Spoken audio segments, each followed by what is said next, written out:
Chastises them.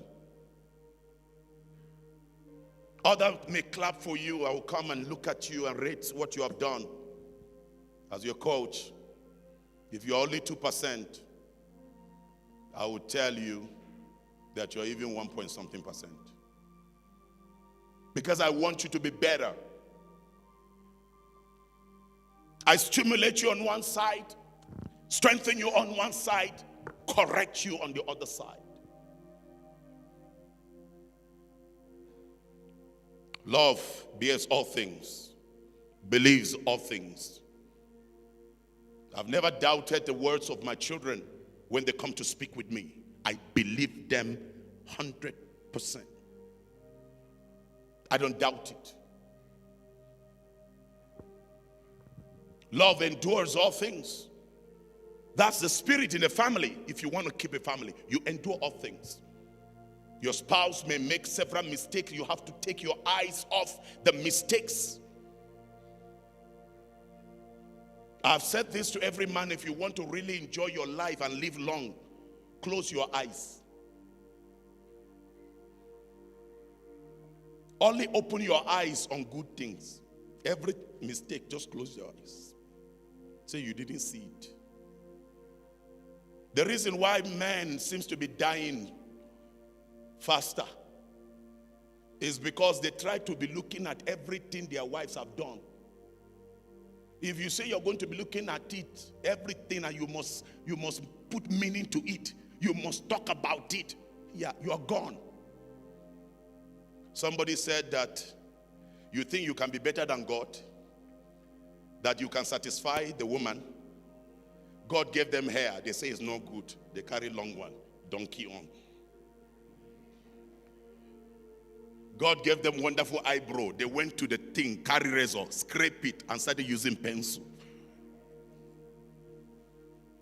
God gave them breast. They said this one is not fine. They went and put some poison to raise it up.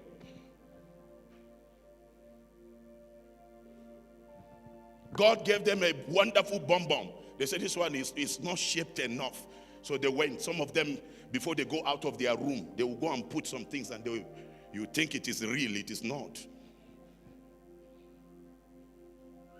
So as a man, if you want to save your life, take your eyes off the weaknesses and mistakes. You will live long.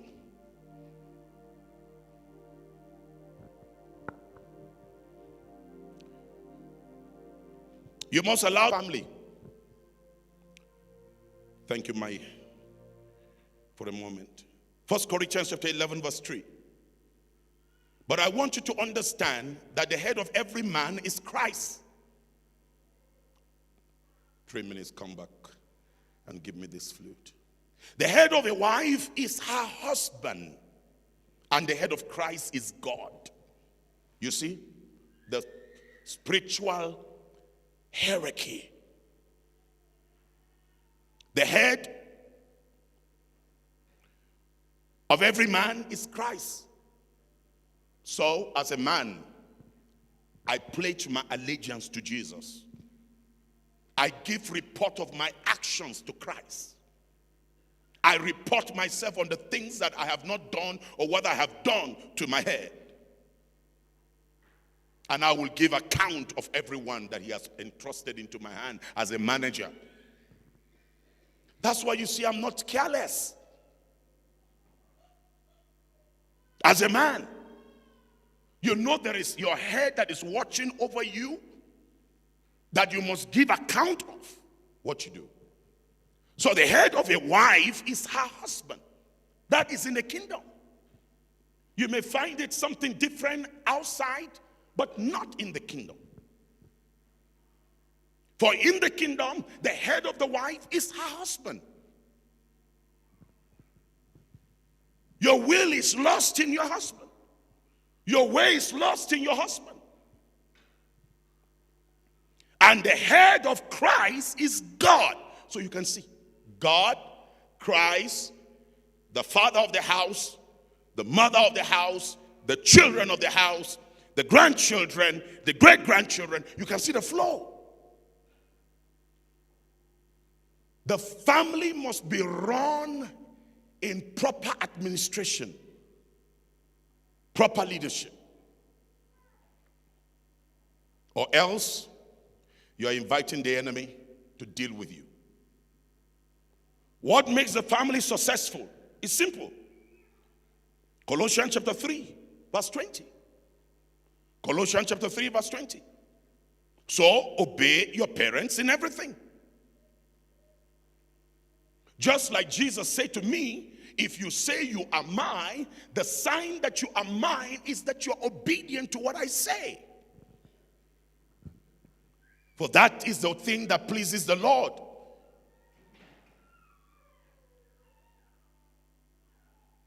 The sign that a father is successful is the level of submission that he receives from his own family.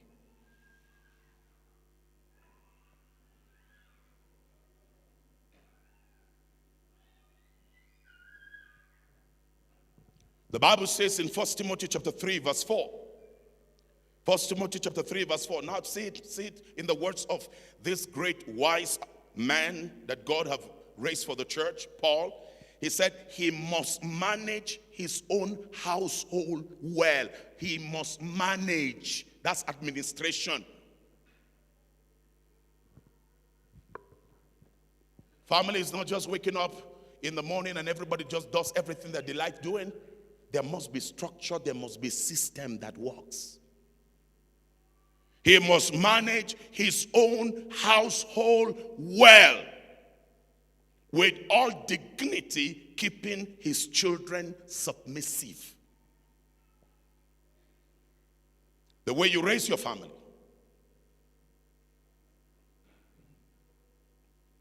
I'm grateful to God that every one of these children give me the highest level of honor and respect as their father, mentor, spiritual father. When they were doing different things, they sent their tithes to me. I received their tithes. Uriel is there studying medicine according to the design of God for her. Anytime she receives her allowance, she will send the tithe. I will see the tithe.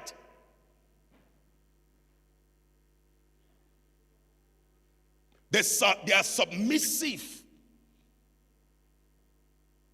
That's what makes a man to be able to manage the house of God.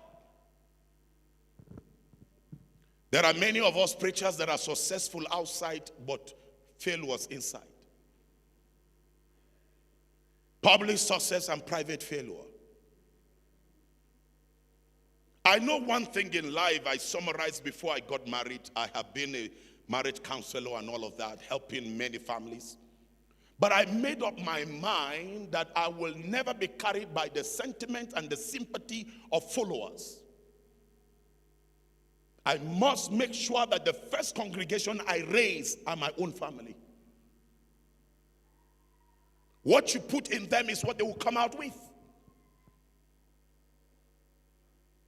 He must, not may, manage his own household. You must develop a blueprint. There was one of these times I went to Bangkok to see Princess Nisi and Debbie. And they came with their friends. They have influenced so many of their friends. When they come, they are excited when I come to their school. With all my busy schedules, people are surprised. How is it that I'm making it at all times going there? I'll go in there, organize a dinner with them, sit with them in a restaurant, serve all their friends food, and then I'll begin to talk to each one of them. Some of the times I will say, look here, do you see that there are over 10,000 students in this school? Only 1% will end up fulfilling their dreams. Don't allow anyhow influence you.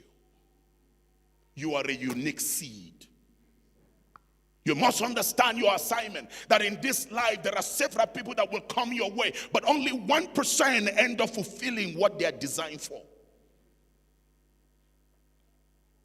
Sometimes I'll be walking with them and we're talking, we're discussing, and I would look at them and say, do you know the founder of this movement, of the 7 Days Adventists? How many years ago he's been dead?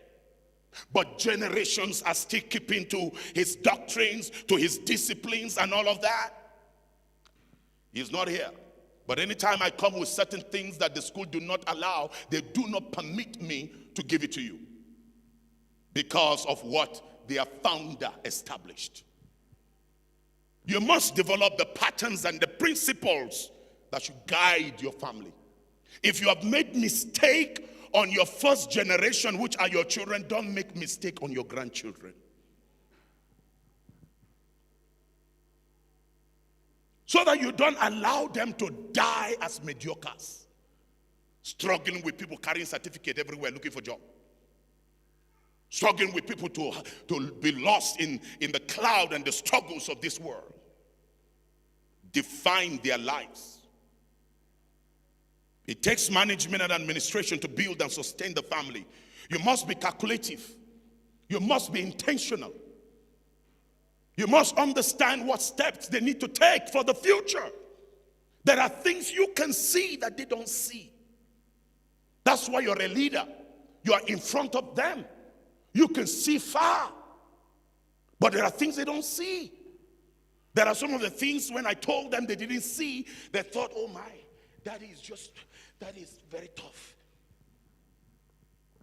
And they said, well, you would just allow me. I remember Nisi, when she was done with her first degree, and of course of the things that I know God has spoken to me about, because each one of them I gave them the name in accordance to the dream and the vision I saw.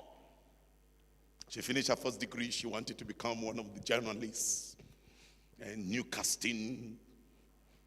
So she came, and I told her what she's going to do.